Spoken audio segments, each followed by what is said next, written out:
प्रेमी सज्जनों, महात्मा तथा भाइयों, हमारे बीच में ऑनरेबल राज्यसभा के मेंबर ऑफ पार्लियामेंट हैं श्री रिंगोरा जी, ब्रह्मा जी। उनका हम हृदय से स्वागत करते हैं, अभिनंदन करते हैं।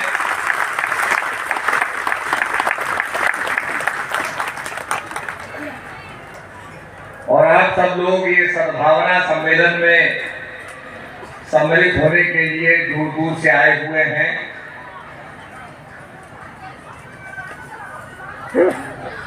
हमारे ऋषि मुनियों ने ये कहा है, एकम सत्य विप्रा बहुधा वदन्ति।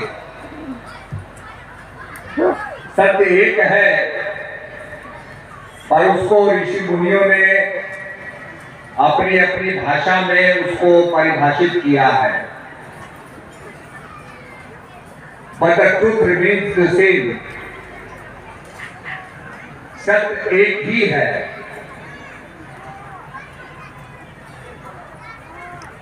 यहाँ पर हम चाहते हैं कि हमारे परिवार में सद्भावना हो, हम चाहते हैं कि हमारे गांव में सद्भावना हो, हमारे प्रदेश में सद्भावना हो, हमारे देश में सद्भावना हो और विश्व के अंदर सद्भावना हो।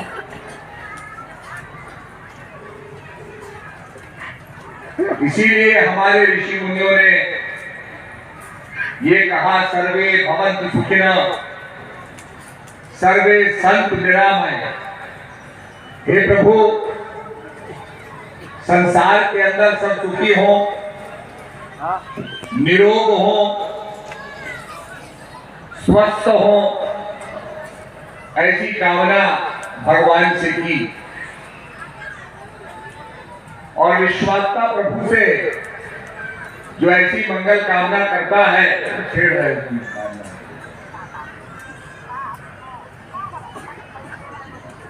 जो ऐसी मंगल कामना करता है, उसकी जो आत्मा की अवस्था होती है, that is very highly evolve.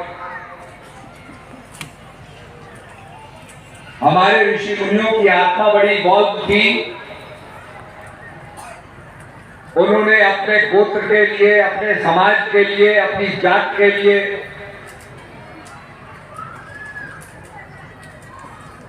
बल्कि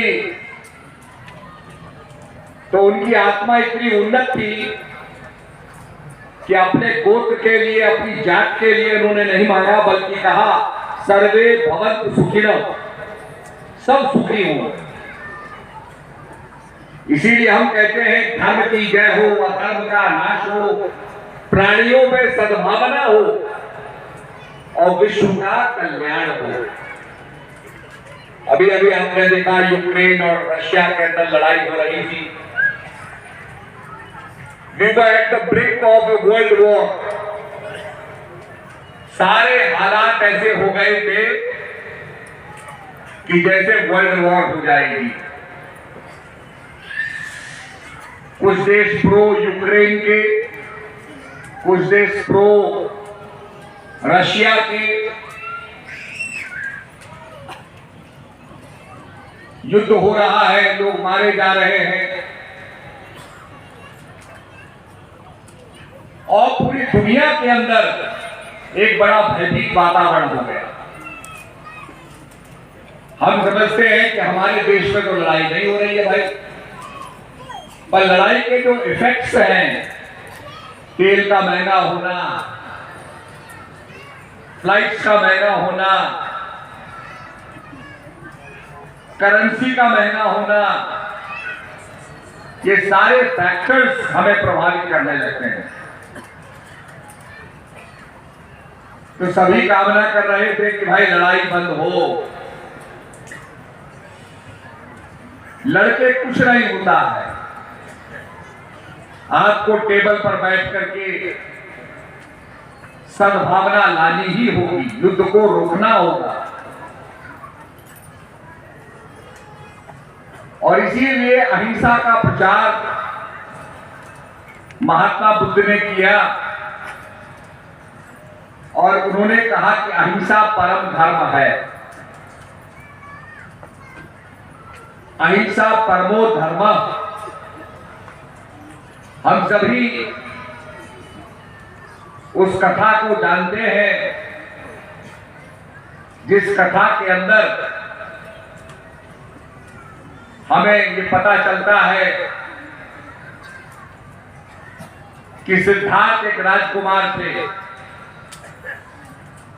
जब ज्योतिषियों ने उनका समय की गणना की और उनकी जन्मपत्री बनाई तो उन्होंने कहा कि या तो बहुत बड़ा राजा बनेगा या बहुत बड़ा सन्यासी बनेगा। तो उनके पिता ने कहा कि जो भी चीजें आदमी को सन्यासी बनाती हैं उनसे इसको दूर रखना है। अर्थात आदमी मरे, रोगी हो, इन सब बातों से इसको दूर रखना है। और सिद्धार्थ ने अपने जीवन के अंदर यौवन देखा, विलासिता देखी, सब कुछ अच्छा अच्छा ही देखा। एक दिन अचानक अपने सामने वो एक वृद्ध आदमी को देखते हैं। मंत्री से पूछा इसे क्या हो गया है? मंत्री ने कहा ये बीमार हो गया है। आदमी हृष्ट होता है, बीमारी लग जाती है तो बीमार हो जाता है। तो सिद्धार्थ ने कहा मैं भी बीमार होऊंगा?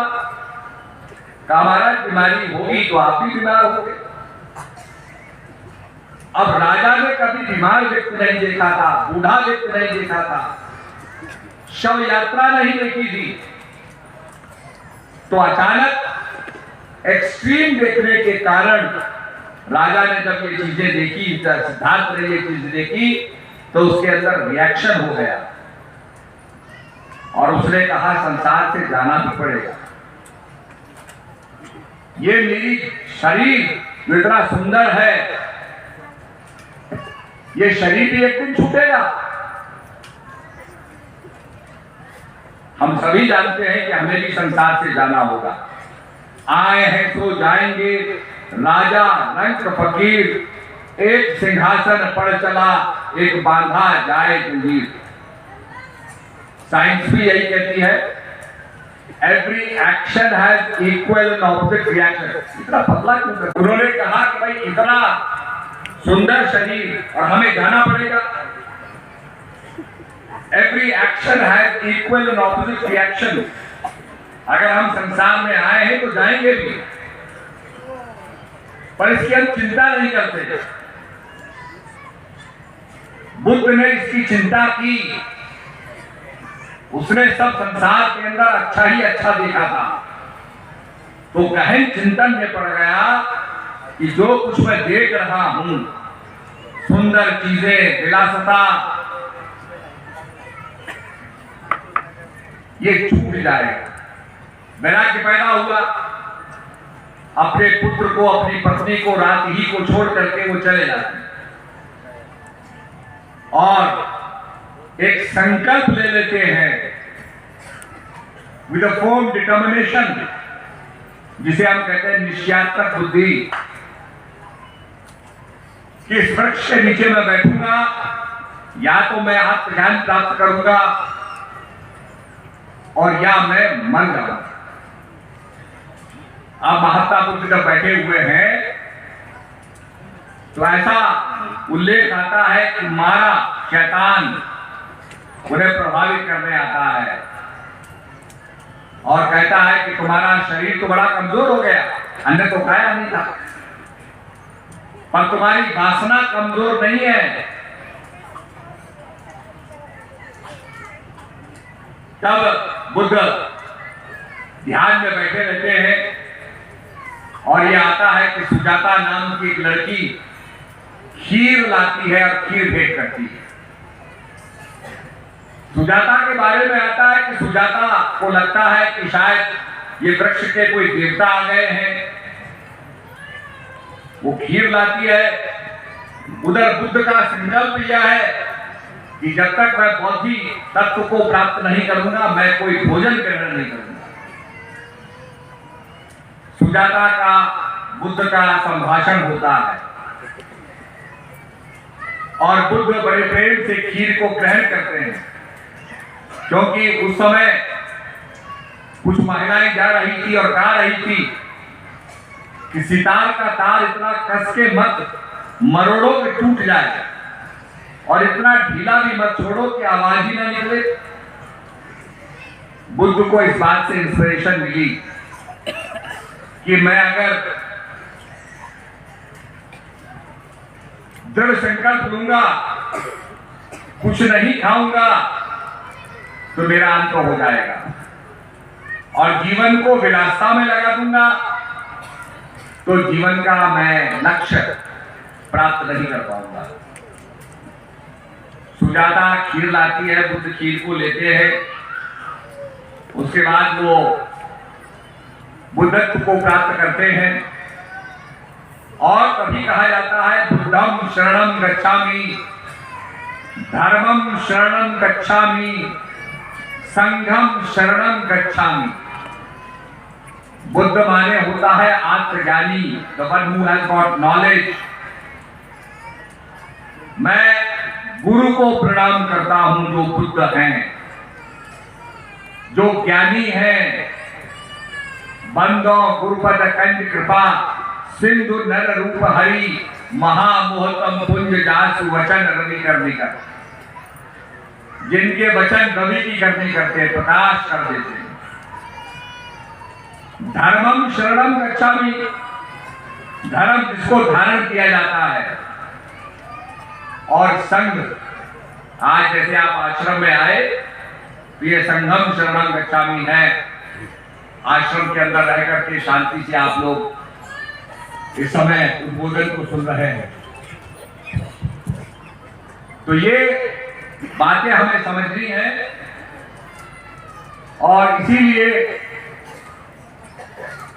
बुद्धिज्म के अंदर लोग कहते हैं ओम मणि पद्मे हंग। ओम मणि, ओम माने अकार उकार मकार, जिसमें तीनों वाणियों का सिनॉप्सिस आ जाती है, सार आ जाता है, जो अति पवित्र है बोलने में। मणि माने हुआ ज्वेल, मणि चमकती है। इसीलिए रामचरितमानस में कहा गया, राम भक्त चिंता मणि सुंदर, बसहि गरुड़ जाके उर अंदर, परम प्रकाश रूप दिन राती, नहीं चाहिए कुछ दिया कृतवाती। कि राम की भक्ति चिंतामणि, मणि माने होता है जिसको हम ज्वेल बोलते हैं, प्रकाश देने वाला। तो राम की भक्ति प्रकाश देने वाली है। और बसहि गरुड़ जाके उर अंदर, और गरुड़ जी महाराज के हृदय में बसती है। जब गुरु महाराज उसका ज्ञान देते हैं तब उसका अनुभव प्राप्त होता है। और ओम मणि पद्मे हंग, अर्थात जो पद्म माने होता कमल के अंदर विराजमान प्रकाशित वो मणि, जिसका अगर योग के दृष्टि से हम देखें तो योग के अंदर सहस्त्रदल कमल की चर्चा की गई है। और सहस्त्रदल कमल दल जो होते हैं उसके अंदर वो मणि विराजित है, जिसको तीसरा नेत्र भी कहा जाता है। जिसको कहा गया, if thy eye be single, thy body shall be full of light। अगर तुम्हारा तीसरा नेत्र खुल जाए तो तुम्हारा शरीर पूरी तरीके से प्रकाशित हो जाएगा। तो ये भगवान गीता में कहते हैं कि अर्जुन, संसार को देखने के लिए ये दो नेत्र हैं, इनसे तू भौतिक शरीर को देख सकता है, पर मेरी वास्तविकता को जानने के लिए, मेरी रियलिटी को जानने के लिए तुझे तीसरे नेत्र की आवश्यकता होगी। जो है दिव्य नेत्र, और इसीलिए ज्ञान के सत्संग के अंदर ज्ञान की चर्चा की जाती है, दिव्य नेत्र की चर्चा की जाती है। हम जीवन भर अगर कहे साहब मणि का मतलब होता है दर्शन करना, प्रकाश का दर्शन करना, जिसके लिए कहते हैं न तत्व भाष्यते न सूर्यो न शशांको न पावका यत्वा निबद्धन्ते धामम परमम। हे अर्जुन, मेरा एक ऐसा परम धाम है जहां पहुंचने के बाद जीव लौटता नहीं है, जिसे हम पॉइंट ऑफ सेचुरेशन बोलेंगे। अभी तो हम संसार में रिसाइकल हो रहे हैं, आपको पता है कागज की रिसाइकलिंग होती है, प्लास्टिक की रिसाइकलिंग होती है, लोहे की रिसाइकलिंग होती है, पुराना लोहा को भट्टी में डाल के दोबारा नया बना दिया जाता है। ऐसे ही संत कहते हैं तुम्हारी भी रिसाइकलिंग हो रही है। लख 84 भरम दिया मानु चरम पायो, कह नानक नाम संभाल सो दिन नेड़े आयो। इसको लख 84 बताया, पुनरपि जननम पुनरपि मरणम, ये जन्म और मरण चल रहा है। इससे छुटकारा पाने के लिए हमें उस परम धाम को प्राप्त करना होगा, जिसके बारे में भगवान श्री कृष्ण कहते हैं जहां पहुंचने के बाद जीव लौटता नहीं है। आप अगर जॉर्डन जाए, जॉर्डन में डेड सी है, जॉर्डन और इजराइल के बीच में। तो डेड सी क्या है? समुद्र है छोटा सा, जो बारिश पड़ती है पहाड़ों पर, और पानी के साथ नमक भी डिजॉल्व होकर के उस डेड सी में आ जाता है। पर उसका सबसे बड़ा जो विशेष काम है वह है नमक आ जाता है पर निकलता कहीं नहीं है। तो वो डेड सी के अंदर बहुत ज्यादा सैलिनिटी है, बहुत ज्यादा नमक है, और इतना नमक होने से आप उसमें चले जाएंगे, आप डूबना भी चाहोगे तो आप डूब नहीं सकते, because the water will throw you out. उसके अंदर इतना घनत्व हो जाता है, इतनी सैलिनिटी हो जाती है कि you won't be able to down. तो लोग वहां जाकर के लेटे रहते हैं तो तैरते रहते हैं। ठीक इसी प्रकार से जहां जीव पहुंचने के बाद फिर लौटता नहीं है, उसका उद्धार हो जाता है, वो डूबता नहीं है, पार उतर जाता है। तो ये इसके बारे में भगवान कहते हैं एक ऐसा मेरा परम धाम है। आपने देखा होगा वैज्ञानिक एटम्स को स्प्लिट करते हैं, और स्प्लिट करने से क्या होता है? एनर्जी निकलती है, ऊर्जा निकलती है। ऊर्जा कहां से निकल रही है? अणु के अंदर से निकल रही है, मॉलिक्यूल्स के अंदर से निकल रही है। इसका मतलब एनर्जी उसके अंदर छुपी हुई है। और तभी कहा गया है जर्रे जर्रे में है झांकी भगवान की, किसी सूझ वाली आंख में पहचान की। हर चीज के अंदर भगवान की शक्ति छुपी हुई है। एक बहुत बड़े वैज्ञानिक हुए हैं आइंस्टाइन। आइंस्टाइन कहता है energy equals to mass into velocity of light square. ये सारा पदार्थ जगत जो है, मैटर जो है, ये एनर्जी से ही निकला हुआ है, एनर्जी का ही परिवर्तित स्वरूप है। और जब नवरात्रि आते हैं, अभी अप्रैल में नवरात्रि आएंगे, हम उसमें यही कहेंगे या देवी सर्वभूतेषु शक्ति रूपेण संस्थिता नमस्तस्यै नमस्तस्यै नमस्तस्यै नमो नमः।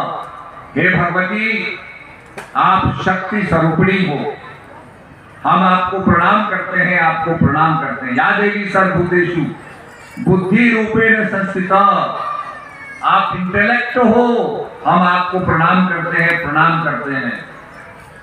तो वो जो शक्ति है, आपने देखा होगा इससे बल्ब जल रहे हैं,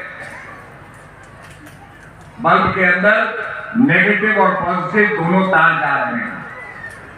जब इलेक्ट्रिसिटी का फ्लो होता है तो बल्ब जलने लगता है।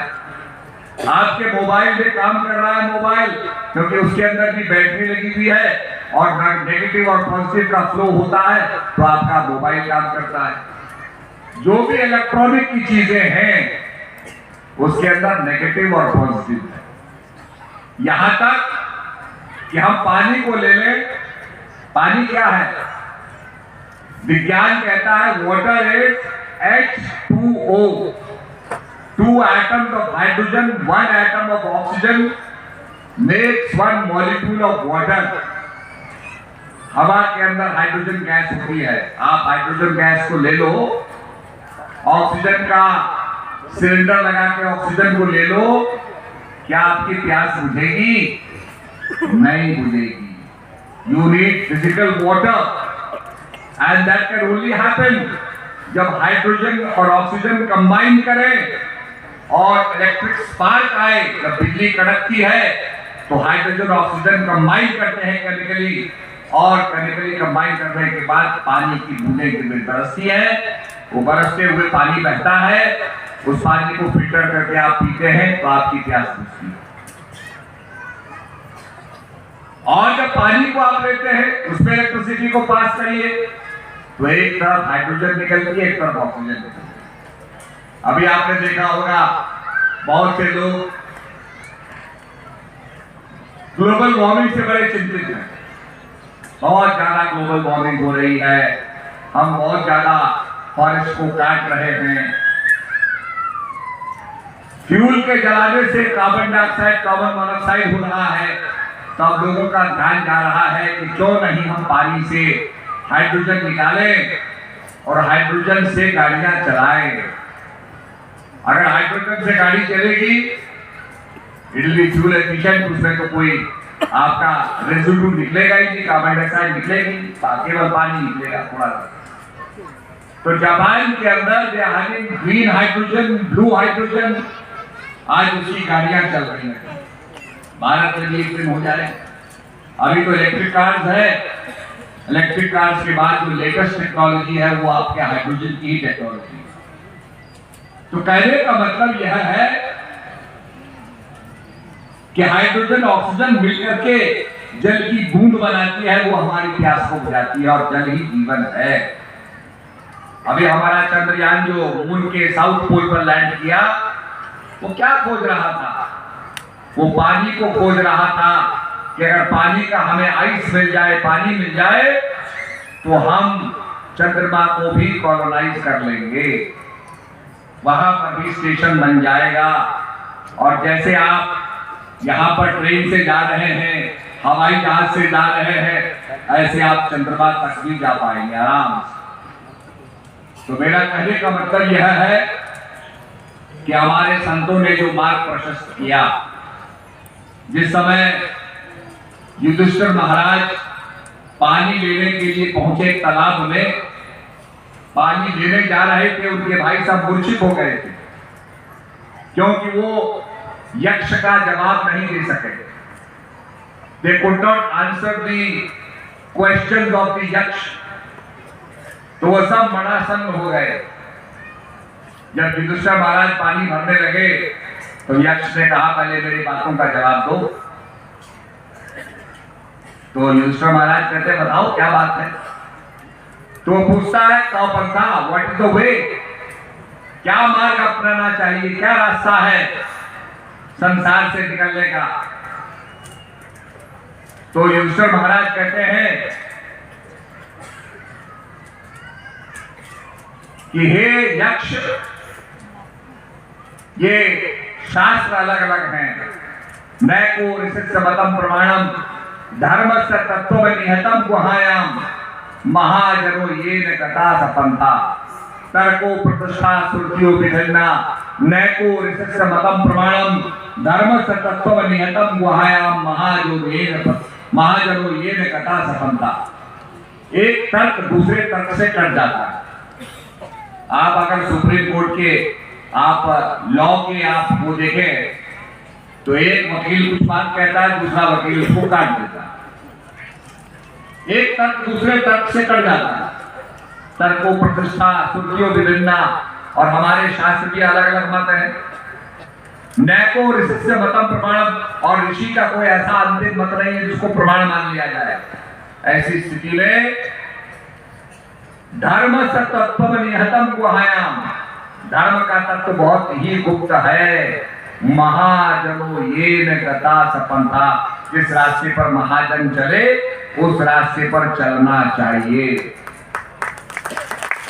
जिस रास्ते पर महापुरुष शंकर देव चले उस रास्ते पर चलना चाहिए। जिस रास्ते पर महात्मा बुद्ध चले, सिद्धार्थ चले उस रास्ते पर चलना चाहिए। जिस रास्ते पर अर्जुन चले उस रास्ते पर चलना चाहिए। महाजनो ये न गता सपंथा, महापुरुष चले। आपने देखा होगा अगर आप माउंट एवरेस्ट को चढ़ना चाहे तो आपके पास मैप्स आएंगे, फलाने ईयर में ये टुकड़ी गई थी, फलाने एक्सपीडिशन करने वाले गए थे, अर्थात जो जो भी गया उन सबके डॉक्यूमेंट्स आपके पास आते हैं, सबके डॉक्यूमेंट्स आपके पास आएंगे। तो कहने का मतलब जिस रास्ते पर वो चले उसकी स्टडी आप भी कीजिए। तो महाजनो ये न गता सपंथा। यहाँ उपस्थित आदरणीय महात्मागण और भाईगण और दूर दूर से आए सभी प्रभु प्रेमी आत्माओं, आपुनार कीनी और गदाई बे जुई, आप सब कैसे हैं? हम सब लोग बहुत ही भाग्यशाली है कि गुरु महाराज जी की छत्र छाया में बैठ करके हमें ये सत्संग और ये कार्यक्रम प्राप्त हो रहा है। और सबसे अद्भुत बात ये है कि इस कार्यक्रम में हम जब से आए हैं और लोगों को देख रहे हैं, सभी लोगों के चेहरे पे एक मुस्कान है। और मैं मानता हूँ इसका श्रेय काजल गांव और बुरे गांव के प्रेमियों को जाता है कि इतनी मेहनत से उन लोगों ने इतने सुंदर इस आश्रम का निर्माण किया। हम तो यहाँ के प्रेमियों से कह रहे थे कि आपने तो हमें पहले कभी बुलाया ही नहीं, ये हमारा पहली बार यहाँ आना हुआ है। और अगर हमें पता होता कि इतनी सुंदर जगह और इतना सुंदर आश्रम आप लोगों ने बनाया है तो हम तो यहाँ पहले ही आ चुके होते। तो देखिए, भक्त और भगवान का जो रिश्ता है वो केवल एक सिंपल भाव के ऊपर टिका हुआ है, एक बहुत साधारण भाव के ऊपर टिका हुआ है। और कभी कभी वो इतना साधारण सा भाव है कि हमें समझ में नहीं आता। हम सोचते हैं गुरु महाराज जी को प्रसन्न करने के लिए हमें क्या कुछ नहीं करना पड़ेगा, लेकिन अपने गुरु महाराज जी को प्रसन्न करने के लिए केवल समर्पण का भाव दिल में होना चाहिए। अगर हमारे अंदर समर्पण का भाव है तो जीवन में कोई भी कर्म या कोई भी सेवा हम गुरु दरबार में करेंगे वो कभी भी हमें जीवन में संघर्ष नहीं देगा। संघर्ष कहाँ होता है? जब मन समर्पित नहीं होता। क्योंकि अगर मन समर्पित नहीं है तो मन के अंदर कोई ना कोई बैर रहेगा, कोई डिफरेंस ऑफ ओपिनियन रहेगा। और जब तक वो डिफरेंस ऑफ ओपिनियन है हम पूर्ण रूप से समर्पित होकर के सेवा नहीं कर सकते, क्योंकि हमारा मन ही कहेगा नहीं ये काम तो ऐसे भी हो सकता है, ये काम तो वैसे भी हो सकता है। हम अगर कोई सेवा गुरु महाराज जी ने दी, हम उसमें और कुछ सोचते हैं कि नहीं हम और कुछ कर सकते हैं। लेकिन आज्ञा का पालन करना, समर्पण, अपने मन को विचलित ना होने देना, ये समर्पण का एक प्रूफ होता है। अमीर खुसरो थे, उन्होंने बड़े सुंदर तरीके से इस बात को समझाने का प्रयास किया। अमीर खुसरो ने कहा कि खुसरो प्रेम की दरिया, जो प्रेम का बंधन है गुरु महाराज जी के प्रति, वो नदी के समान है। ये प्रेम की दरिया उल्टी बाकी धार। इस प्रेम की दरिया को अगर समझना है तो हमें हट करके कुछ करना होगा। उल्टी बाकी धार, जो तैरे सो डूबे, जो डूबे सो पार। कि प्रेम की दरिया में, समर्पण में हमारे अंदर ईगो, हमारे अंदर अहंकार नहीं आना चाहिए। क्योंकि जब अहंकार आता है नदी में, जब कूदते हैं और कहते हैं अरे मैं तैर सकता हूं, जहां इस मैं की भावना को आप समर्पण के साथ जोड़ना चाहेंगे, अपनी भक्ति के साथ जोड़ना चाहेंगे, तो क्या कहा? उल्टी बाकी धार। नदी में तैर करके हम पार कर सकते हैं, लेकिन ये प्रेम की दरिया में अगर हम अहंकार से तैरना चाहे तो हम डूब जाएंगे।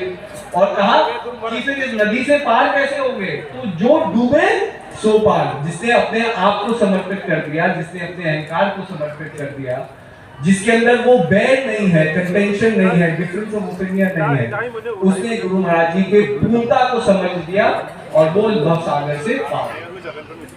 तो ये सद्भावना सम्मेलन जब गुरु महाराज जी हर जगह आयोजित करते हैं, भाई महात्मा सत्संग करते हैं, वो हमारे अंदर उसी भावना को जागृत करना चाहते हैं कि हम कैसे इस संसार की जो ये खींचातानी है, संसार का जो द्वैत है, इससे हम परे हो। अब हम संसार में बहुत सी चीज देखते हैं, लेकिन क्या वो सत्य है? क्या वो पूर्णता सत्य है? हम संसार को बदलाव के रूप में देखते हैं, चेंज के रूप में देखते हैं। आपकी काया में बदलाव हो रहा है, हम रोज सवेरे शीशे के आगे अपने आप को देखते हैं, एक एक करके अपने बाल गिनते हैं, एक एक करके देखते हैं कितने बाल सफेद हो रहे हैं, कितनी रिंकल्स चेहरे पे आ रहे हैं, दाढ़ी के बाल कितने सफेद हो रहे हैं।